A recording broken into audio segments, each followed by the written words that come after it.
वहिनी वहिनी काय झालं प्रशांत भाऊजी? कशाला एवढा बोका मारता? ए वहिनी कशाला मला बोंबा मारायला सांगते? आता बोला, लवकर बोला, काय काम आहे तुम्हाला? अगं वहिनी मला पैसे हवे होते. कशाला? मामाजीला मागायला हवं ना? ए वहिनी पैसे घ्यायचे नसतील तर नको देऊ, पण मला बाबाचं नाव सांगू नको. ठीक आहे बाबा, देते पैसे. आणि तुम्ही जा बा. लवकर आ ना.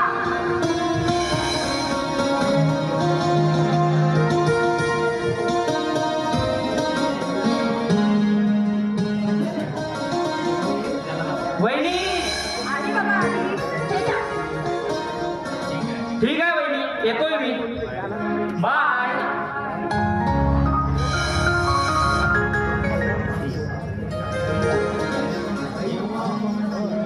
जेव्हा पाहावं तेव्हा प्रशांत भाऊजीला अगदी घाईचंच असतं.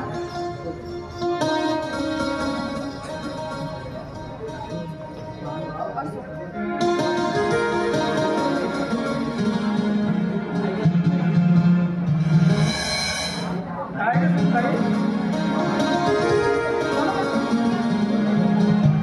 नमस्कार.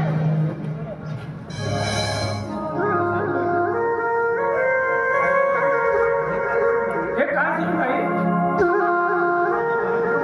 माणसाच्या पाया पडण्यापेक्षा देवघरातील देवांच्या पाया पडावे. माझ्यासाठी तर तुम्हीच देव आहे.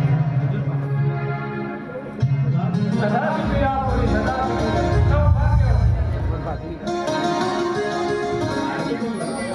काय ग सुनबाई? सदानंद तू उठला नाही का? हो, ते केव्हाचे चुकले. काय? अगं तू सांगतेस तरी काय? खरंच सुनबाई, खरंच तू लक्ष्मी आहेस का? लक्ष्मी.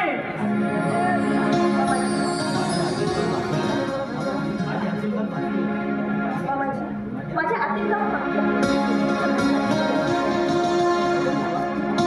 पण मला पण जायचं आहे. बरं येतोय मी.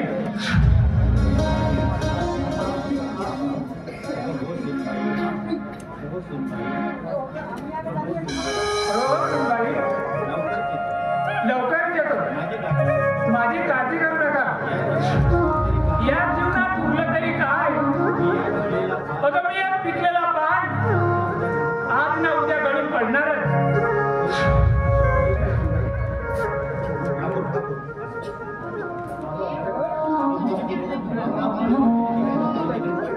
ठीक आहे सुनबाई, येतोय मी. वा प्रोफेसर वा, एवढ्या लवकर जग सोडण्याचा निर्णय घेतलाच वाटतं. अरे भातुकलीचा खेळ खेळताना कंटाळा आला काय? ठाकूर बांधू बेटा काल आत माझ्या इथं. अरे जिनू नकोस लाभराव. अरे किती झाला तरी तू माझा कट्टर दुश्मन. तर मग तुला विसरून कसं चालेल? अरे जेवढी ही सज्जन नाती जवळ असतात ना, त्यापेक्षाही दुश्मन जाती ही जवळ असतात. हे विसरू नकोस प्रोफेसर. ठाकूर बांधू बेटा, तू तर एक रंग बदलणाऱ्या सरडेची जात आहेस. मुघलाला चालता हो. तुझ्याच कोणाला मला वेळ नाही. अरे मला तरी तुझा आहे वेळ, पण ती काढावं लागते. अरे हीच का तुझी सूर? अरे अरे काम तुला माझ्याशी आहे, माझ्या सुनेची नाही.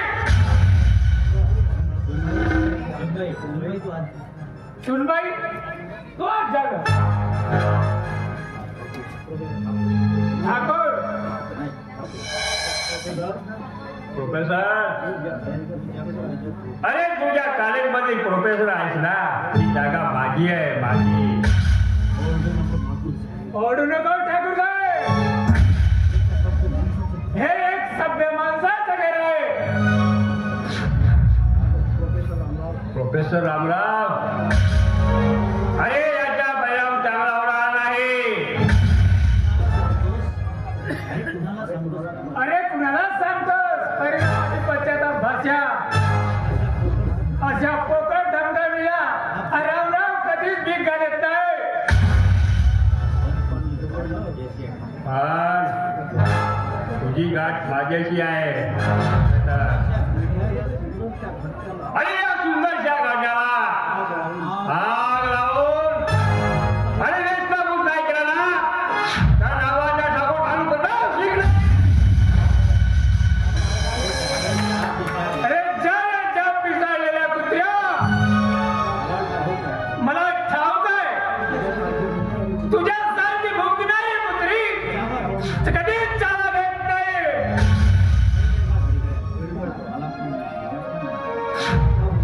मला पण खूप उशीर झाला, चला आपण गेलं पाहिजे.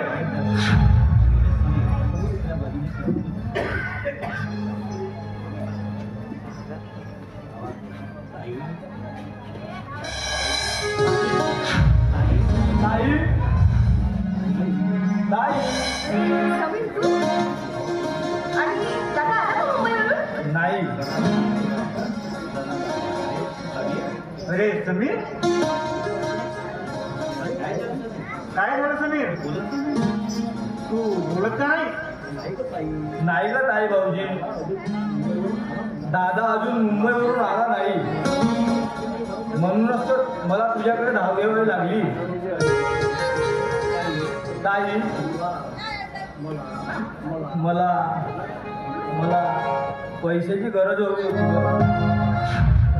समीर, काय बोलला? तुला पैशाची गरज आहे? होय, पण बहिणीला देण्याऐवजी मला मागणं सोबत नाही.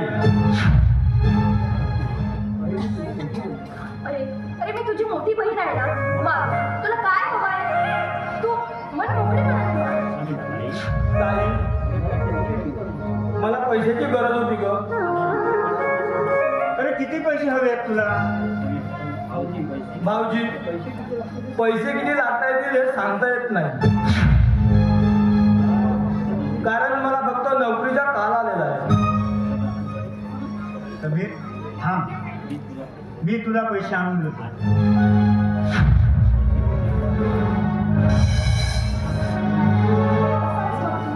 हं? वेळेवर जेवण वगैरे करतोस ना? हो, करतो ना.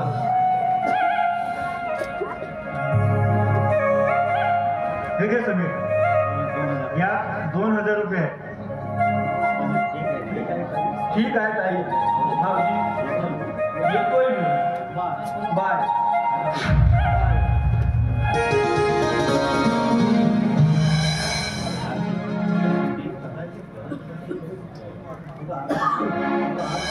बघा आरती, आजचं वातावरण किती सुंदर आहे बघ.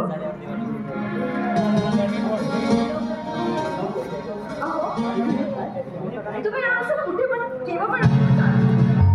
अहो, पण मागे. आपल्याला कुणीही बघणार नाहीये आणि आपल्याकडे पण लग्न सुद्धा करणार आहे. दादा, बहिणी,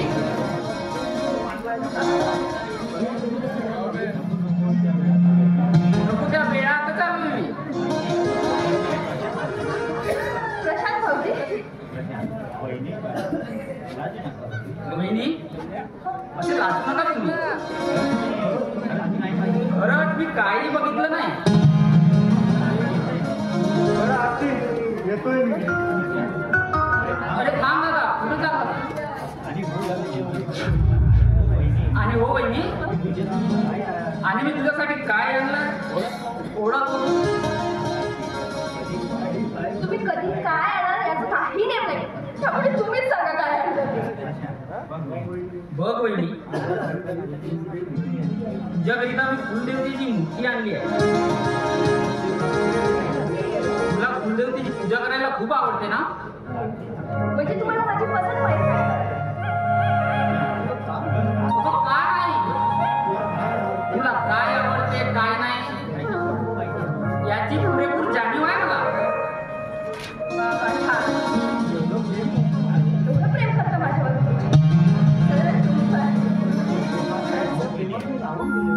खरंच प्रश्न